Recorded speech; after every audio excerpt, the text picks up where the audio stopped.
¿Cómo están, jóvenes? Continuando con el avance de la asignatura. Hasta la anterior sesión habíamos visto básicamente cómo era el diseño de intercambiadores doble tubo. Habíamos mencionado una metodología ya que vamos a repasar en la parte de intercambiadores coraza tubo con algunas modificaciones. Ya, hoy continuaremos estábamos con el método DMTL, terminaremos ese método, ¿de acuerdo? Cuando hemos trabajado con el método del DMTL, habíamos visto que debíamos trabajar con la diferencia media de temperaturas logarítmicas, ¿de acuerdo?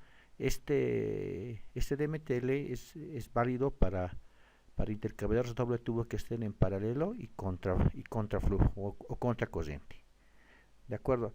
Pero, de acuerdo, cuando nosotros calculábamos el DMTL, la idea era evaluar el área de transferencia y determinar el número de tubos, ¿de acuerdo? Pero ahora, ¿qué pasaría si yo no tengo un doble tubo, si no tengo un banco de doble tubos? Y lo voy a, es decir, varios intercambiadores doble tubo. A estos varios intercambiadores doble tubo, comúnmente se los conoce como intercambiadores de pasos múltiples, ¿de acuerdo? Y habíamos visto nosotros en la parte de tipos de intercambiadores cuál es la secuencia de estos intercambiadores, pero recordaremos, ¿no? Un intercambiador de paso múltiple puede ser, miren, aquí tengo doble paso en los tubos, pero un solo paso en la coraza, ¿no ve? Un paso por el casco, ¿no ve? Que vendría a ser el tubo más grande, y dos pasos por los tubos. En cambio acá, ¿qué tendría? Está pasando el fluido dos veces por el casco y 1, 2, 3, 4 veces por los tubos. Entonces, esto también vamos a complementar. Vamos a ver esta parte también en intercambiadores coraza-tubo, pero desde ahora aprenderemos a analizar su nomenclatura. En el caso del inciso A, un paso por el casco, dos pasos por el tubo, vendría a ser un intercambiador 1,2. ¿De acuerdo? El primer número significa el número de pasos por la coraza o por el casco o por el tubo más grande, si quieren ustedes, y 2 por los tubos más pequeños o por los tubos internos. Y en este caso vendría a ser intercambiador 2,4. Ya 2 pasos coraza, 4 pasos por los tubos. Entonces acá también hay una metodología de diseño, pero en esta parte estamos complementando el análisis del doble tubo. Para esto nosotros vamos a utilizar, ¿de acuerdo?, un factor de corrección. ¿De acuerdo? Este factor de corrección F depende básicamente de la configuración geométrica del intercambiador, es decir, es función del número de pasos. ¿Ya? Ahora, este factor de corrección es un valor numérico menor a 1, o sea, puede variar de mayor a 0 hasta menor o igual a 1. Cuando este factor de corrección tiene el valor de 1, estamos hablando de que se trata de un intercambiador en contracorriente. Entonces, como nosotros estamos queriendo utilizar un factor de corrección para utilizar un intercambiador de pasos múltiples, en general este valor numérico, este factor de corrección, debe tener un valor menor a 1. Pero asimismo debe tener un valor mayor, de acuerdo, a 0,75. ¿De acuerdo? Entonces, ¿para qué? ¿No ve? Para analizar el mejor intercambio, para analizar un intercambiador de un área adecuada y que también sea económico en su análisis. ¿De acuerdo? Entonces, para calcular este factor de corrección, nosotros vamos a utilizar dos términos, que es el coeficiente de efectividad y la relación de capacidades. Es decir, para hallar F, nosotros tenemos que evaluar F a través de gráficas, aunque haya ecuaciones, ¿no? Hay ecuaciones con las que han graficado. De acuerdo, pero yo les recomiendo, es lo más fácil analizar previamente por gráficas.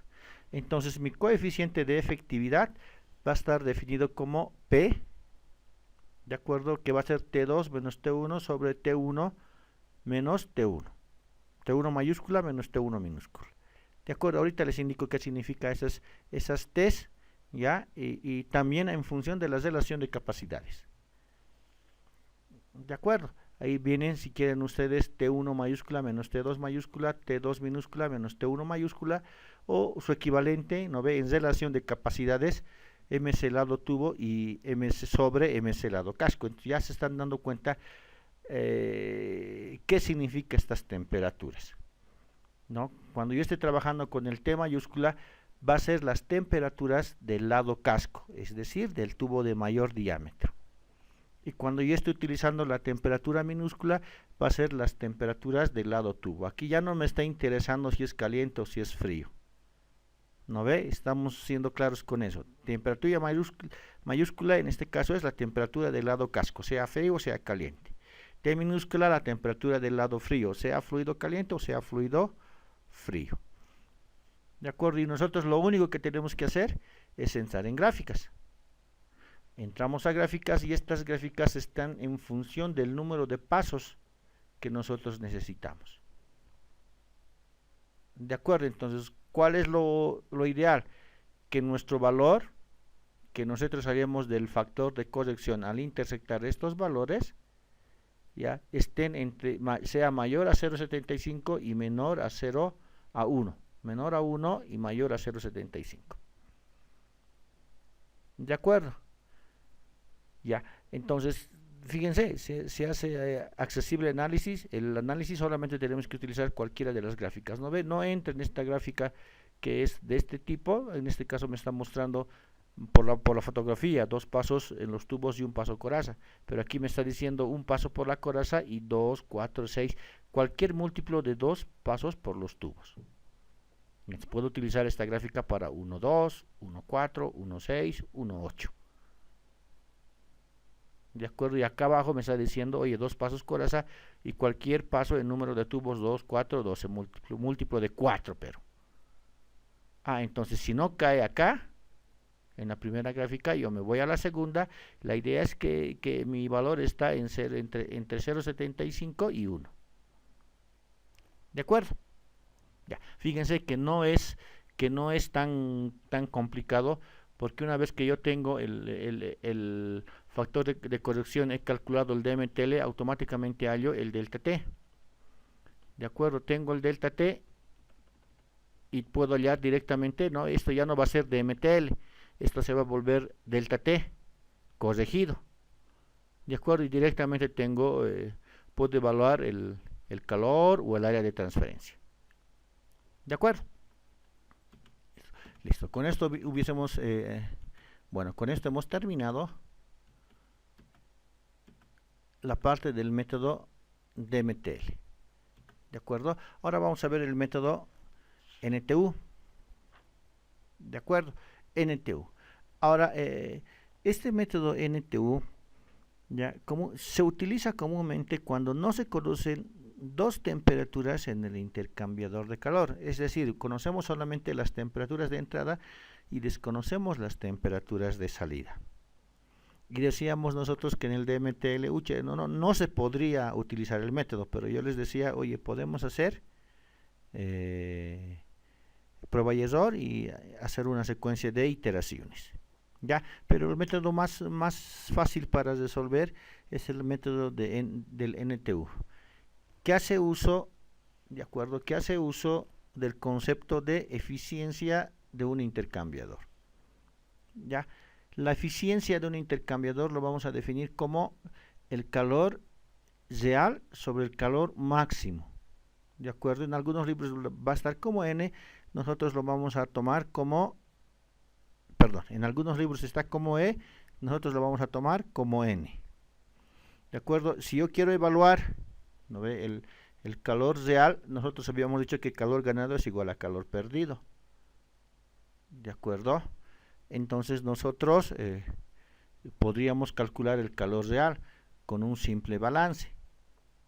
Pero si es que nosotros desconocemos dos temperaturas, fíjense, digamos yo desconozco las temperaturas de salida, entonces no podrías resolver esta ecuación, porque tendría una ecuación con una sola ecuación y tendría dos incógnitas. Entonces se utiliza un concepto, es el concepto de la diferencia máxima de temperaturas. O sea, ¿cómo puedo evaluar el delta T máximo en esta transferencia, en este intercambio de energía? ¿De acuerdo? Entonces, para analizar básicamente el intercambio, lo máximo que podría pasar, aquí estamos definiendo el delta T máximo como T del caliente de entrada menos el T del caliente del frío, y eso es lógico, ¿no ve?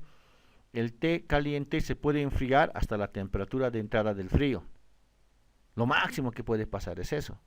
El T frío se puede calentar hasta máximo la temperatura de entrada del caliente, no pueden pasar esos límites. Entonces eso hace que yo pueda definir cuál es mi delta T máximo. ¿Ya? Para este caso vamos a analizar todo esto en función de la relación de capacidades. ¿Ya? Y analizando la relación de capacidades, nosotros tenemos dos casos que se pueden presentar. ¿Ya? Analicemos el primer caso. ¿No ve? En primera instancia yo debería poder calcular los calores y sus temperaturas. No tengo dos temperaturas, entonces tendría el primer caso, ¿no? Cuando la relación de capacidades del caliente es mayor a la relación de capacidades del frío, ¿no? A la capacidad calorífica. Masa por calor específico, capacidad calorífica del frío aquí, capacidad calorífica del caliente acá. Entonces, ¿qué pasa si es mayor? ¿De acuerdo? ¿Qué pasa si es mayor el caliente que el frío? Vamos, hagamos un ejemplo. Digamos, yo tengo 1 kilogramo de frío, de agua fría, y tengo, digamos, 100 kilogramos o 50 kilogramos de un vapor caliente. ¿De acuerdo? Entonces eso hace que esta tenga una mayor cantidad. Ahora, este M es flujo másico, por favor. Ya es kilogramos por hora, kilogramos por segundo. ¿Qué pasaría si tengo la condición que menciona acá? Que este flujo es tan grande que va a hacer que el frío se caliente hasta la temperatura de entrada del caliente. Pero el caliente no se va a poder enfriar hasta la temperatura del frío. Eso es lógico, ¿no ve? Porque este es poco en capacidad calorífica. Entonces, esto hace que el caliente, ¿no ve?, prácticamente al frío lo lleve hasta su temperatura de entrada. Entonces aquí yo tengo dos deltas, ¿no ve? Un delta T y aquí tengo un delta T. ¿De acuerdo? Esa es la primera condición. La segunda condición es al revés, eso es lógico.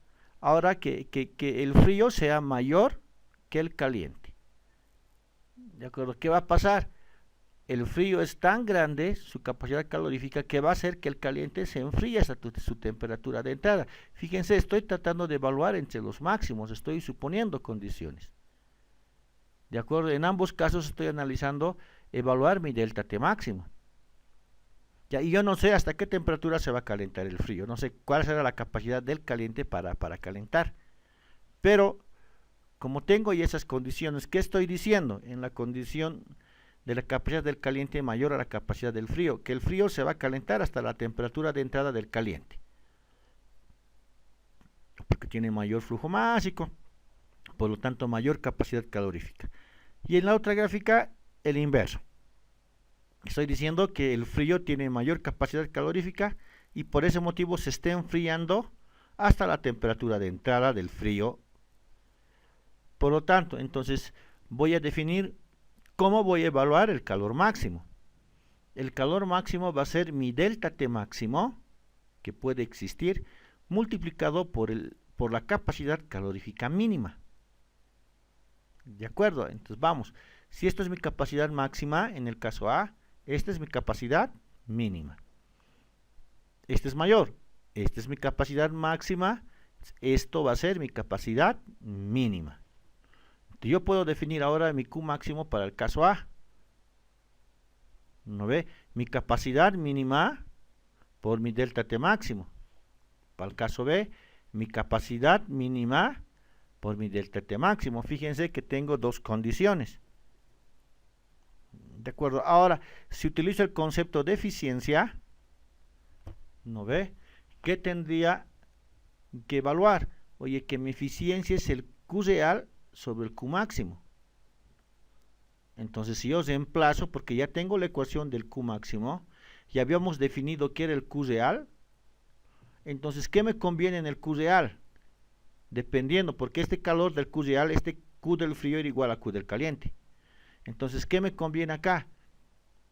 Trabajar con el frío. ¿Por qué? Porque voy a lograr que las capacidades caloríficas se simplifiquen. Y yo solamente voy a tener en función de las temperaturas.